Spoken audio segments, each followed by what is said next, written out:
All right, so there's this drama going on with Steven Crowder, Sam Seder, and Ethan Klein from that H3H3 channel on YouTube, which I haven't watched in like 3 or 4 years. I'm sure you know about it, but real quickly, apparently there's been some back and forth mudslinging between Klein and Crowder. I think most of it has to do with COVID masks and more particularly the CDC. Ethan Klein from H3 has said things along the lines of that you should just listen to the CDC, just do what they tell you, they're professionals, etc., etc., which obviously is insane. The CDC has changed course innumerable amounts of times in the past year and a half, so much so that it was tough to keep up. And also, not for nothing, the 2008 housing crisis alone should make you skeptical of the professional class. Economists with PhDs telling you the housing market will never go down and everything is fine. Meanwhile, some 17-year-old kid that just read economics in one lesson would have been able to tell you that everything is not fine and things will definitely go awry, and they ended up being correct. So professionals, while there is value in listening to them sometimes, are not the be-all end-all of truth, especially when rights are at stake. Submitting to the will of those with degrees is not a good move, in my estimation, but I digress. So there was this back and forth between H3 and Crowder, and they decided to have a conversation or debate. Okay, cool.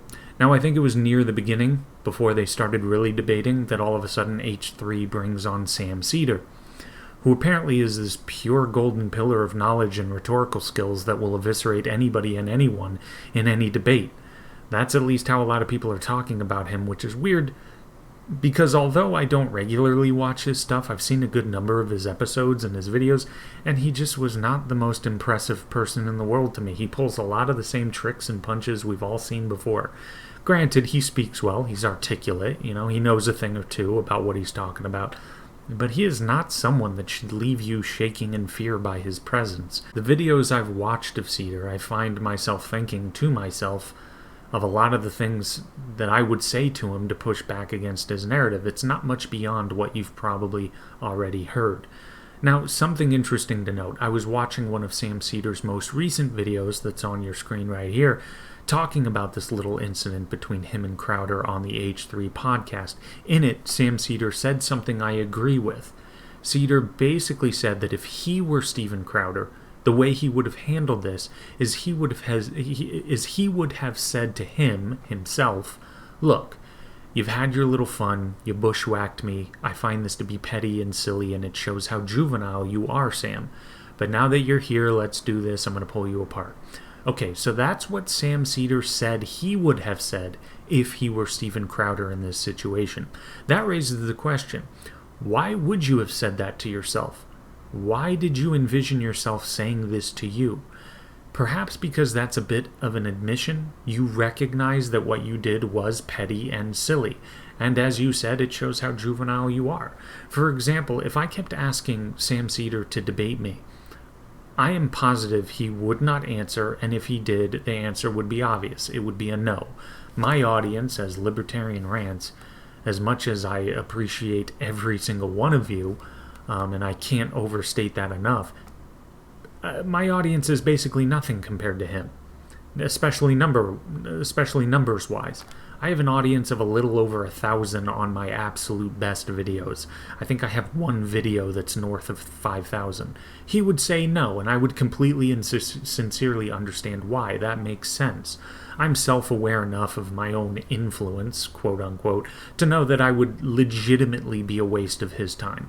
Now, I could not imagine concocting some scheme to jump in on some debate he's supposed to have with someone else after terms have been set and agreements have been made, and then I jump in there unexpectedly like some Jerry Springer show where the audience goes crazy because, oh my god, we're watching this childish drama unfold. I don't know, I think most people would feel that would be in bad faith. Ethan Klein and Sam Seder do not look good to me in this incident. They look like immature children who are just drama hungry. Now, that's not to say that I don't have criticisms of Steven Crowder. He should have done precisely what Sam Seder said he would have done. And he would have been correct in saying all the same things that Sam Seder said he would have said. He should have just said, "This shows how immature you are, Sam. This perfectly illustrates that you operate in bad faith, but fine, I'm here, you're here, let's do this."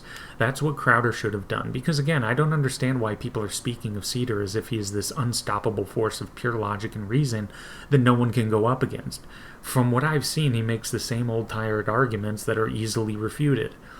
Although maybe Crowder is afraid to debate him, because as I think I've said before, I'm not Crowder's #1 fan. I've made videos on it before.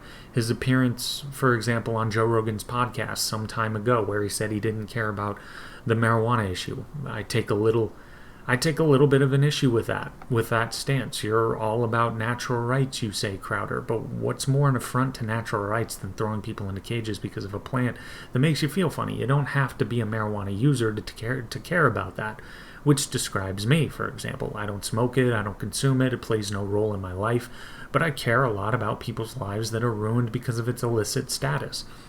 That rubs me the wrong way with Crowder. I repeat, I'm not his #1 fan.